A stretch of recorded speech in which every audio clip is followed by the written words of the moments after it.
Boa tarde, pessoal. Pela primeira vez como palestrante aqui na Sociedade Filatélica Paulista, nós vamos ter o Rubem Porto.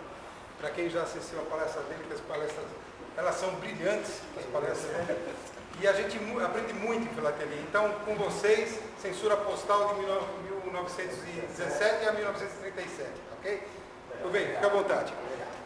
Bom, primeiro, obrigado aí pelo convite, né, feito aí surgiu aqui uma conversa com a gente aqui, no momento que eu vim aqui participar do Congresso da FEBRAF, né, a gente começou a trocar algumas ideias e a partir daí surgiu esse convite. Eu agradeço esse convite, é legal estar aqui com vocês, e principalmente para falar desse assunto que eu acho que é muito pouco explorado dentro da filatelia brasileira, né,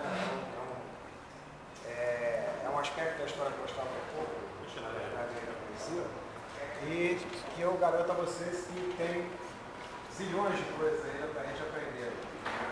E, por incrível que pareça, se a gente procurar direitinho, também a gente tem muita fonte, né, confiável, boa, fonte primária, pesquisa desse material. Então, além da gente ter material filatélico, né, para trabalhar, a gente tem as fontes históricas que dão um aspecto mais robusto, né, vamos dizer assim, a coleção.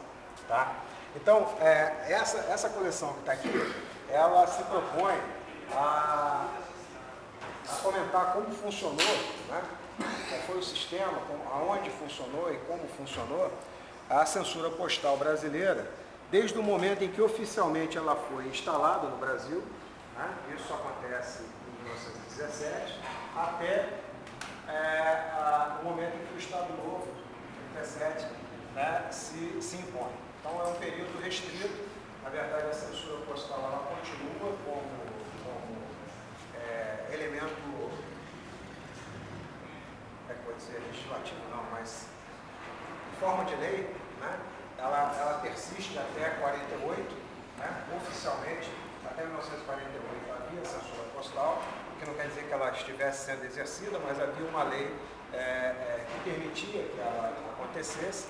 E só a partir de 48, então, essa lei é revogada e, teoricamente, a gente fica sem censura postal. O que não é verdadeiro, porque mesmo por fora, não havendo mais legislação, ainda assim, em alguns momentos, as correspondências eram definitivamente violadas. E eu mesmo tenho material posterior a isso, no final da década de 50 e do início da década de 60, que marcam, de uma maneira bastante objetiva, a existência de censura postal, mesmo quando ela já, teoricamente, já não deveria acontecer. Tá? Então, outra particularidade que eu sempre insisto para quem olha a coleção, essa coleção, é que eu chamo a coleção de correspondência brasileira censurada. E eu coloco esse nome justamente para causar o efeito, no sentido de que o que está sendo estudado aqui é a correspondência brasileira. Então, para mim, independe se ela circulou só dentro do Brasil, ou se ela veio de fora para o Brasil, ou se ela saiu do Brasil e foi para o exterior.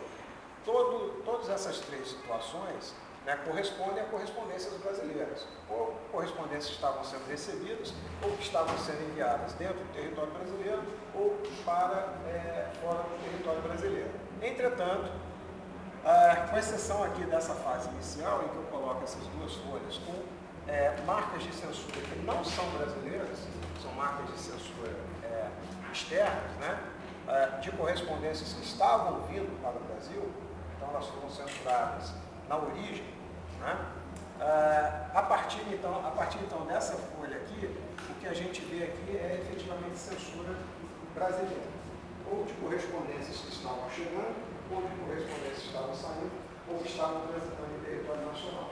Okay?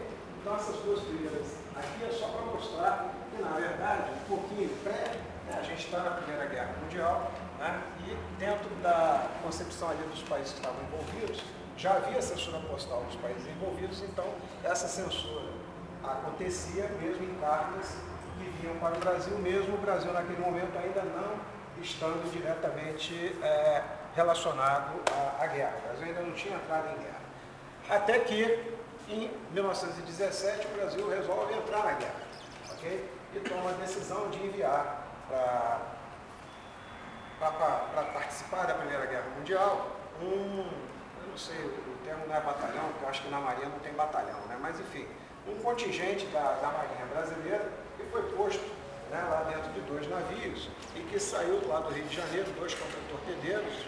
O mais famoso dele é o Piauí, que era a principal nave de guerra, né, da Marinha Brasileira naquela época, e eles saem do Rio de Janeiro e vão em direção inicialmente ao Senegal e Dakar, onde eles fariam uma parada, e lá do Senegal eles seguiriam em direção a Gibraltar, onde seriam então recepcionados e seriam juntados, né, com o resto das tropas para participar efetivamente da guerra.